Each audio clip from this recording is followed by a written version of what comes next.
प्यारे छात्र एवं छात्राओं को बहुत बहुत धन्यवाद। आज की क्लास में आप सबको बहुत बहुत स्वागत है। मैं बता दूं कि आज हम सब गोदली भाग 1 के खंड 2 पढ़ेंगे। काव्य खंड। काव्य खंड में जब हम सब देखते हैं कि प्रथम अध्याय रैदास जी हैं। किसी भी कवि को पढ़ने से पहले हमें उस कवि के काल अर्थात समय के बारे में जानकारी होना बहुत ही आवश्यक है। किसी कवि को बारे में विस्तृत जानकारी उनके समय से, उनके स्थिति परिस्थिति और जन्म स्थान से बहुत ही क्लियर हो जाता है। इसलिए हम सब रैदास जी के बारे में जानने से पहले पूर्व मध्यकाल के बारे में देखेंगे। पूर्व मध्यकाल का समय 1375 से लेके 1700 तक है और पूर्व मध्यकाल को ही हम सब भक्ति काल कहते हैं। यदि भक्ति काल के बारे में बताऊं तो भक्ति काल को दो भाग में बांट सकते हैं, निर्गुण धारा और सगुण धारा। निर्गुण धारा वो धारा है जिसमें ईश्वर की निराकार रूप का अध्ययन और पूजन की जाती है, तथा सगुण धारा वो धारा है जिसमें ईश्वर की मूर्ति पूजा की जाती है। निर्गुण धारा को भी हम सब दो भाग में बांट सकते हैं, ज्ञान आश्रय शाखा और प्रेम आश्रय शाखा। ज्ञान आश्रय शाखा में संत परंपरा के कवि सब आते हैं और प्रेम आश्रय शाखा में सूफी परंपरा के कवि आते हैं। यदि हम सब ज्ञान आश्रय शाखा के बारे में बात करें तो इनमें निम्नलिखित कवि आते हैं, जैसे रैदास या रविदास, कबीरदास, गुरु नानक, धर्मदास और सुंदरदास। ये सभी कवि ज्ञान आश्रय शाखा के अंतर्गत आते हैं। यदि प्रेमाश्रय शाखा के बारे में बात करें तो इनमें कुतुबल जिन्होंने मिर्गावती लिखी है, मलिक मोहम्मद जायसी तथा मंझन जिन्होंने मधुमालती लिखी है, वो सभी कवि आते हैं। निर्गुण के बाद हम सब सगुण भक्ति धारा में प्रवेश करें तो सगुण भक्ति धारा को भी दो भाग में बांट सकते हैं, राम भक्ति शाखा और कृष्ण भक्ति शाखा। यदि राम भक्ति शाखा के कवि के बारे में बात करूं तो गोस्वामी तुलसीदास जिन्होंने रामचरितमानस लिखे हैं, नाभादास जी, और कृष्ण भक्ति शाखा में श्री वल्लभाचार्य जी, सूरदास जी, मीराबाई और रस खान आते हैं। यदि रैदास या रविदास जी के बारे में बात करूं तो हम सब कह सकते हैं कि भक्ति धारा के निर्गुण धारा के ज्ञान आश्रय शाखा। यदि हम सब रैदास जी के बारे में बात करें तो हम सब कह सकते हैं कि रैदास जी निर्गुण धारा के ज्ञान आश्रय भाग में संत परंपरा के कवि हैं और रैदास जी का जन्म बनारस में 1388 में हुआ था तथा इनका मृत्यु 1518 में हो गया। रैदास या रविदास के माता का नाम कलसा देवी और पिताजी का नाम बाबू संतोष दास था। रैदास से प्रभावित होकर सिकंदर लोदी ने इन्हें दिल्ली आने का निमंत्रण भेजा था। यह इतना विख्यात हो गए थे। रैदास के काव्य रचनाओं में व्यवहारिक ब्रज भाषा का प्रयोग किया गया है, जिसे अवधी, राजस्थानी, खड़ी बोली और उर्दू फारसी के शब्द का मिश्रण मिलता है।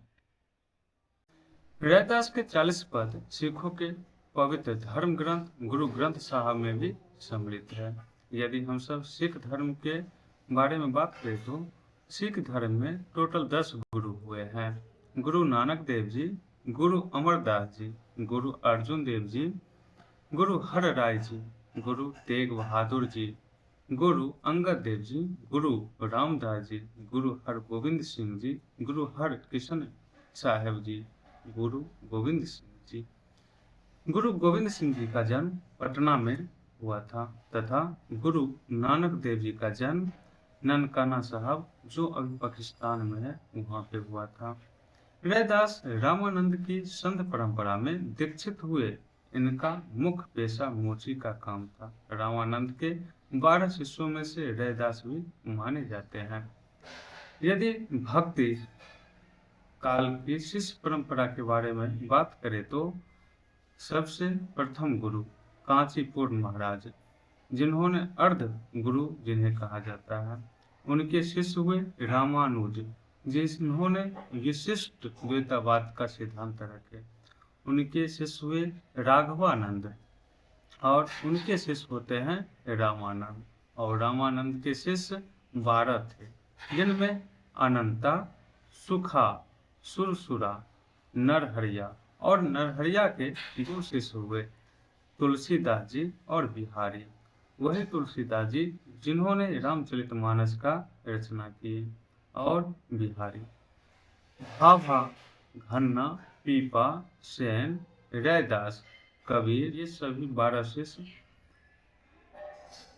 रामानंद जी के थे, और इन्हीं में से एक रैदास भी थे।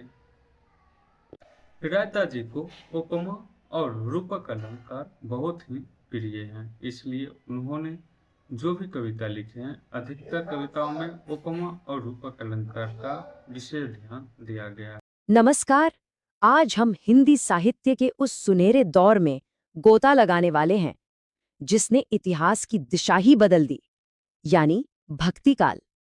हम सिर्फ इतिहास की ऊपरी बातें नहीं करेंगे, बल्कि सीधे उन कविताओं की गहराई में उतरेंगे और देखेंगे कि उनके शब्दों की बुनावट में आखिर क्या जादू था।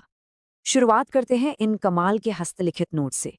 ये नोट्स एकदम परफेक्ट हैं क्योंकि ये हमें एक मैक्रो टू माइक्रो या कहें विस्तृत से सूक्ष्म नजरिया देते हैं। यानी हम पहले पूरा इतिहास देखेंगे और फिर धीरे धीरे कविता की सबसे छोटी, सबसे अहम बारीकियों तक पहुंचेंगे। तो हमारा सफर कुछ ऐसा रहेगा।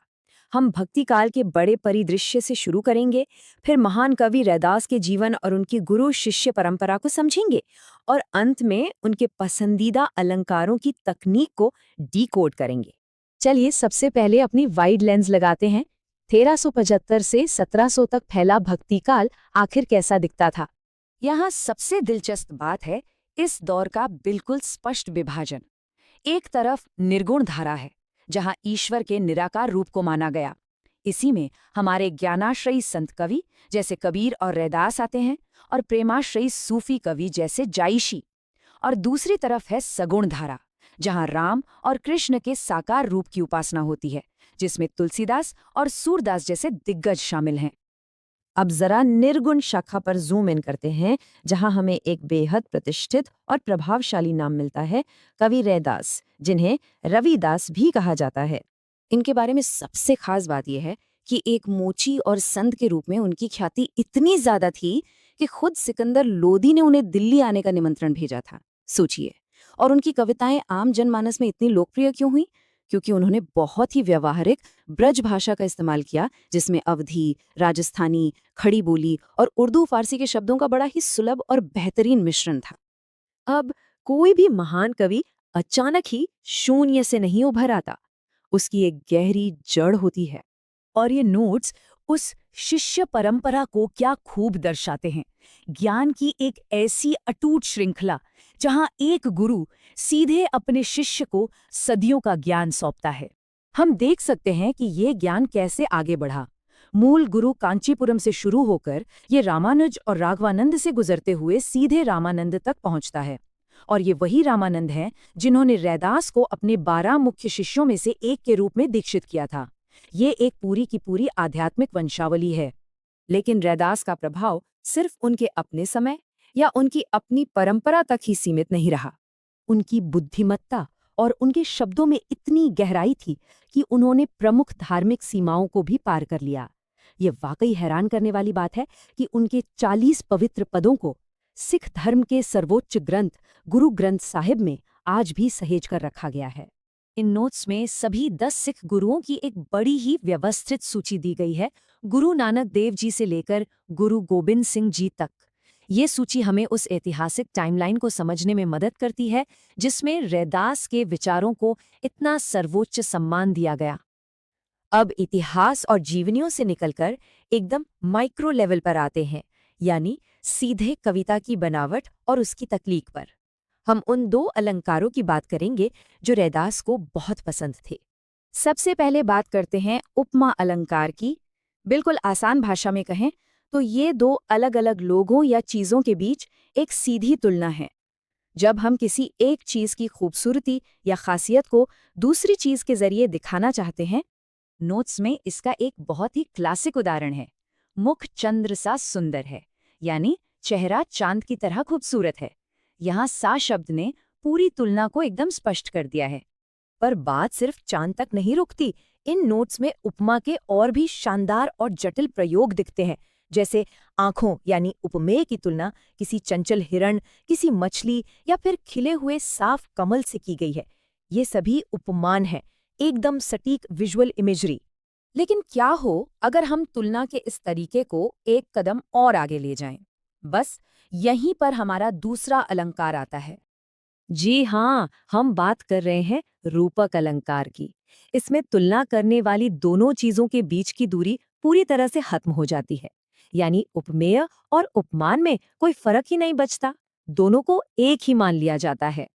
इस बेहद खूबसूरत और मशहूर पंक्ति को ही देख लीजिए, मैया मैं तो चंद्र खिलौना ले हो। ध्यान दीजिए, यहाँ बच्चा चांद जैसा खिलौना नहीं मांग रहा है, उसके लिए वो चांद ही खिलौना है। वो सीधे चांद को ही मांग रहा है। इन दोनों को आमने सामने रखने पर पूरा कॉन्सेप्ट शीशे की तरह साफ हो जाता है। उपमा अलंकार में तुलना के लिए सा या जैसा का इस्तेमाल होता है, जबकि रूपक अलंकार दोनों चीजों को एक बना देता है, कोई अंतर बाकी नहीं रहता। इस पूरी मैक्रो से माइक्रो जर्नी के बाद कविता को देखने का पूरा नजरिया ही बदल जाता है। तो सोचने वाली बात यह है, अगली बार जब हम कोई कविता पढ़ेंगे तो क्या हम उस सटीक पल को पकड़ पाएंगे जहां एक साधारण सी उपमा रूपक के जादू में बदल जाती है? शब्दों की इसी कारीगरी को खोजना ही तो असली मजा